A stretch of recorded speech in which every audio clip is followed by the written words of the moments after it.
What is up? This is your LA in a minute, and I'm here on La Cienega at the oldest Norm's Diner, an LA institution since 1949. Let's get into some interesting facts about Norm's.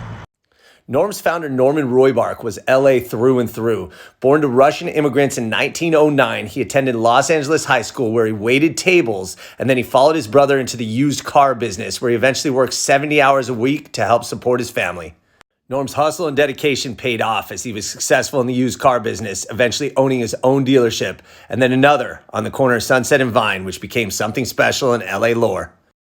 Norm started to notice that burger businesses were dotting the landscape in Southern California, and when a building next to his was available, he jumped on the opportunity, bought the building, and opened the first Norm's in 1949.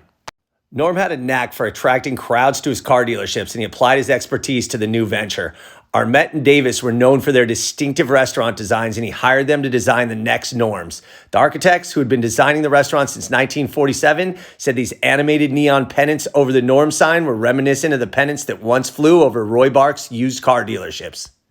These signs and this design is now iconic, and it is known as Googie architecture. Norm's is renowned for their commitment to the Googie architecture in all 22 of their locations. That's the bright colors, the lots of angles, the large use of glass. Even with the Googie architecture, the food was the main thing. Norm made an emphasis that all food should be made fresh daily at every location, and they even had a butcher on site at each Norm's.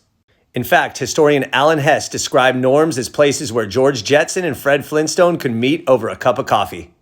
So Norm passed away in 1969, but the business stayed within the family for the next 45 years, and that explains why they didn't expand so rapidly. They didn't want to take on additional debt. In 2014, however, the family sold the Bellflower-based chain to an investment firm called Capital Spring, who promised to keep the Norm's ethos strong and expand perhaps more rapidly, including potential out-of-state locations. Thusly, Norm's is a proud supporter of the community, partnering with Feeding America to fight hunger, as well as schools and nonprofits and Make-A-Wish Foundation.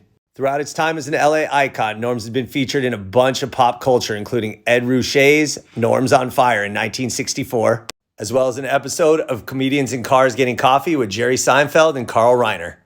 73 years later, Norm's really has cemented itself as a Los Angeles icon, not just because of its Googie architecture, but because of its commitment to great food and great service at a great value. Norm's really is where life happens in LA.